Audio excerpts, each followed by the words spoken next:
Plaisir de vous retrouver dans l'actualité de ce soir. Sur la chaîne des valeurs, c'est en français, mesdames, messieurs. Voici les titres. Le monde politique sénégalais en deuil suite au rappel à Dieu du professeur Madior Diouf, professeur de lettres à l'université Cheikh Anta Diop de Dakar et président du Rassemblement national démocratique. Il a participé à toutes les luttes durant sa carrière politique.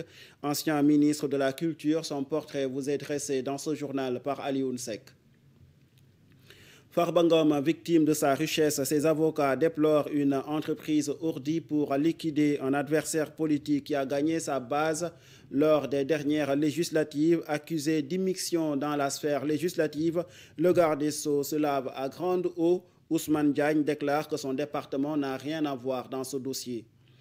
Et pour une fonction publique moderne et résiliente, des concertations nationales sont lancées ce 23 janvier sous l'égide du ministre Olivier Boucal. Cette rencontre a pour but de réfléchir sur les réformes à venir dans le service public afin de renforcer la confiance citoyenne face aux défis contemporains, a déclaré le ministre. Vous l'entendrez dans ce journal.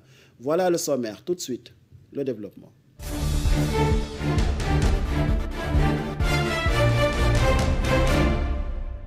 On commence avec cette annonce qui concerne le département de Kaffrine. Le district sanitaire de Mbirkilane a enregistré un décès parmi les 2 cas de fièvre hémorragique de Crimée-Congo confirmés dans ce département. Selon le directeur régional de la santé de Kaffrine, 51 cas contacts identifiés sont actuellement suivis par les services compétents. Il a par ailleurs invité les populations à garder leur sérénité et s'orienter vers les hôpitaux dès les premiers symptômes pour une prise en charge précoce. La fièvre hémorragique de Crimée-Congo est une maladie transmise de l'animal à l'homme par le biais des tiques, avait rappelé le ministère de la Santé après l'apparition du premier cas en fin avril 2023. Et c'est un jour triste pour le monde politique sénégalais. Le professeur Madior Diouf est décédé ce 22 janvier au soir. Né en 1939 à Fimela, dans la région de Fatick, Madior Diouf était une personnalité marquante de l'histoire politique sénégalaise, fervent militant de la pensée politique de Cheikh Anta Diop. Il fut le président du parti créé par ce dernier, le Rassemblement national démocratique. Son portrait nous est dressé par Alioune Seck. Né en 1939 à Fimela, dans la région de Fatick, Madior Diouf était une personnalité marquante de l'histoire nationale. Il contribuait à la fois au domaine académique et politique. Professeur de littérature à l'université Cheikh Anta Diop de Dakar, Madior Diouf était également un acteur politique engagé. Leader du Rassemblement national démocratique, il s'inspira de la pensée de Cheikh Anta Diop pour proposer une vision démocratique alternative pour le Sénégal. Sous sa direction, le RND a continué à porter une voix singulière dans le débat politique sénégalais. Son parcours politique fut jalonné de moments significatifs. Ministre de la Culture sous Moustapha Niasse dans les années 2000. Il fut également candidat à l'élection présidentielle de 1993 et réélu à la tête du RND en 2008. Fervent défenseur du nationalisme sénégalais, le professeur Madior Diouf a été parmi les acteurs clés des 2 alternances démocratiques du Sénégal en 2000 et en 2012. Son engagement politique a un impact profond sur la société sénégalaise, contribuant à son développement démocratique. Au-delà de ses fonctions politiques, Madior Diouf défendait ardemment les valeurs de la justice sociale et de promotion culturelle. Intellectuel et défenseur des valeurs de la justice sociale, Madior Diouf laisse un héritage culturel et politique qui a profondément marqué le Sénégal. Décédé dans la nuit du 22 au 23 janvier à Dakar, la levée du corps aura lieu ce vendredi à l'hôpital principal, suivi de son inhumation au cimetière musulman de Yoff. Et alors que la levée de l'immunité parlementaire du député Farba Ngom semble désormais inévitable, ses avocats appellent au respect du droit de leurs clients À un procès équitable, ils ont dénoncé l'absence d'un débat contradictoire permettant à Farba Ngom de se défendre face aux accusations portées contre sa personne. Le pool d'avocats du maire des Agnam déplore l'immixtion de l'exécutif dans la procédure parlementaire visant l'immunité du député. Maître Omarioum porte leur voix. À ce jour, aucun juge d'instruction n'a été saisi. La deuxième transgression est relative aux perquisitions violentes au verger d'huissier Farba Ngom à Diamniadio, ayant fait l'objet d'un procès-verbal constat d'huissier. C'était un peu vers avril-mai 2024. Qui était derrière cette perquisition, alors qu'aucun juge d'instruction n'a été saisi à ce jour, alors surtout que selon le parquet, les rapports de la CENTIF n'ont été transmis au parquet qu'au mois de décembre 2024. Quelle est l'autorité judiciaire ou de police qui avait donné l'instruction de mener ces perquisitions illégales? Pourquoi depuis lors, aucune autorité judiciaire n'a pris en charge le règlement de cette forfaiture? Voilà autant de questions sur lesquelles Farba Ngom est en droit d'avoir des réponses. Cette illégalité manifeste, dont l'objectif était d'agir par surprise pour se préconstituer des éléments de preuve contre Farba Ngom, est une autre transgression grave. Elle n'obéit à aucune règle de loyauté, d'honneur et surtout de probité de la procédure pénale, qui doit mettre au cœur de son action le respect des droits de l'individu et surtout préserver la dignité de la justice dans sa démarche de tous les jours. Et par ses propos, le pool d'avocats de Farba Ngom accuse le ministre de la Justice d'avoir été instrumentalisé par le gouvernement pour défalquer la dignité de leurs clients. Eh bien, interrogé sur la question, Ousmane Diagne se lave à grande eau.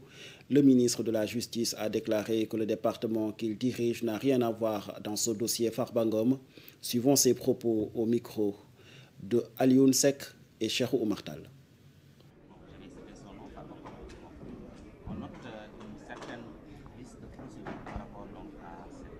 Vous notez une vice de procédure? C'est l'opposition quand même. Bon. Ça part, donc, vous savez, moi je ne vais pas entrer dans ces considérations. Nous sommes dans le cadre d'une procédure pénale. Vous le savez, la procédure dont vous parlez résulte d'un rapport de la CENTIF. Vous savez, les rapports de la CENTIF sont remis directement au procureur de la République. Directement. C'est dire donc que l'autorité politique que je représente quelque part dans le fonctionnement de la justice n'a absolument rien à y voir. Et au terme de la loi de 2004 sur le blanchiment des capitaux, le procureur de la République a l'obligation légale de saisir immédiatement le juge d'instruction.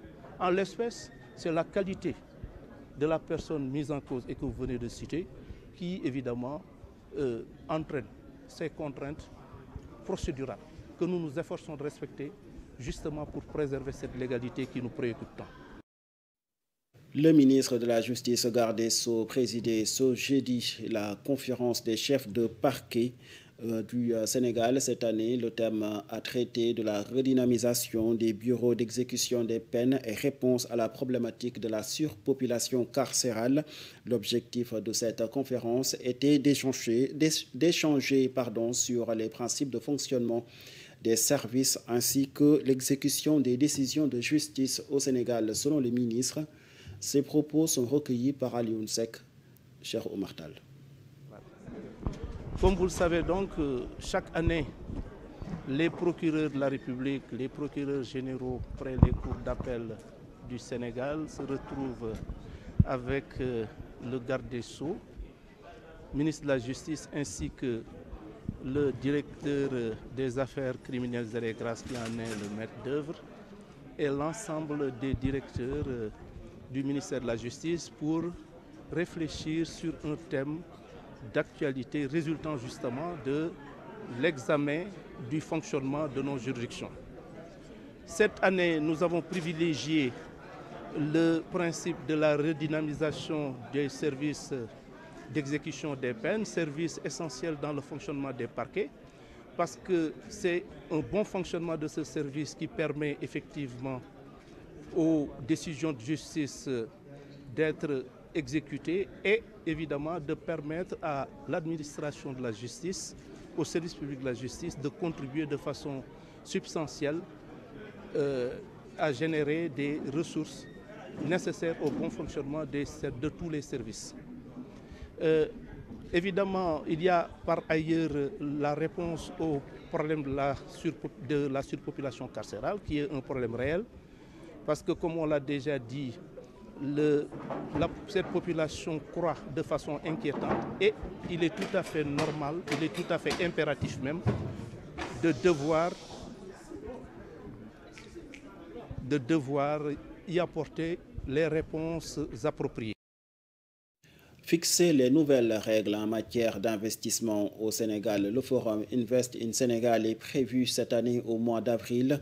C'est un événement économique qui marque la promotion de la destination Sénégal en termes d'investissement direct étranger.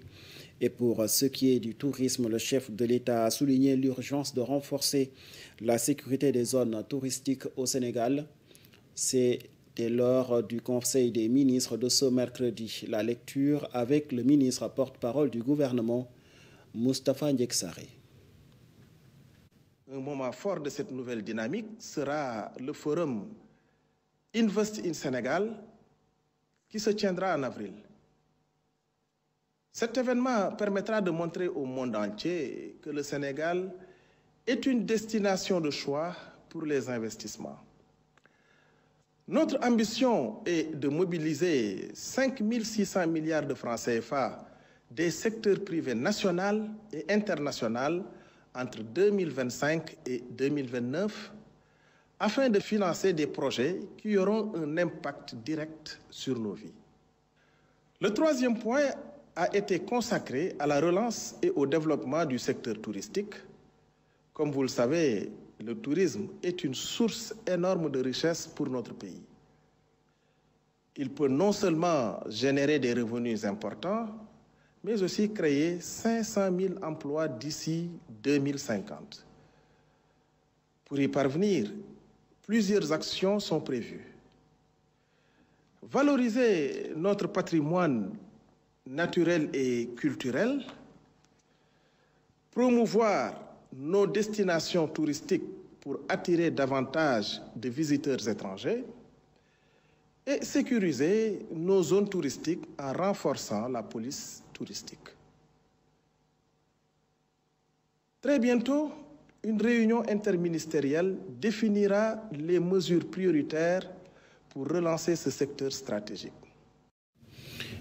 Sachez que les programmes et projets du plan quinquennal initié par le gouvernement pour le développement du Sénégal sera rendu public au plus tard au mois de février prochain. L'annonce a été faite par le Premier ministre Ousmane Sonko en marge du Conseil des ministres de ce mercredi. Parmi les points essentiels de ce plan quinquennal, la réduction des coûts de l'électricité au Sénégal avec l'exploitation en cours des hydrocarbures tels que le pétrole et le gaz, a déclaré le porte-parole du gouvernement, Moustapha Ndiaye. Le Premier ministre, quant à lui, a abordé d'abord le plan quinquennal 2025-2029, à propos duquel il a insisté sur l'importance d'une bonne organisation pour garantir la réussite des projets et réformes visant à atteindre les objectifs de la vision Sénégal 2050. Ensuite, le coût de l'électricité, en rappelant que dans un contexte de production d'hydrocarbures, il est crucial de réduire les factures d'énergie et d'améliorer l'approvisionnement. Un comité travaille activement pour proposer des solutions concrètes d'ici fin janvier.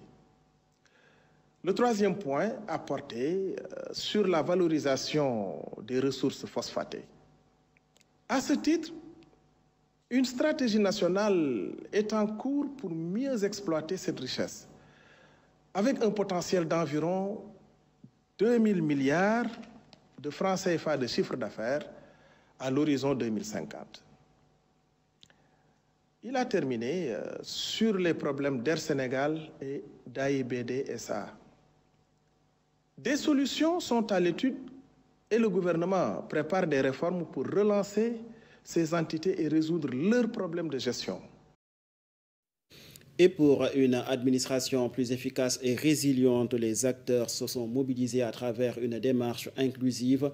L'État du Sénégal a lancé ce jeudi des concertations nationales sur la réforme du secteur public, une initiative qui vise à moderniser l'action publique tout en renforçant la confiance citoyenne face aux défis contemporains. Des propos tenus par le ministre de la fonction publique Olivier Boukal au micro de Aminata Traoré Fall et Pape Alassane Diop.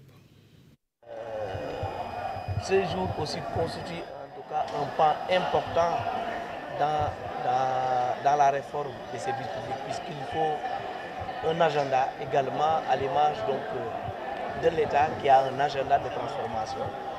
Le ministère de la fonction publique a besoin aussi d'avoir un agenda de transformation du service public. C'est pourquoi ce jour constitue un pas important qui va réellement conduire vers la construction de ce parchemin qui va servir donc de document de base, je vais dire même un livre de chevet pour tout fonctionnaire en matière donc de transformation du service public.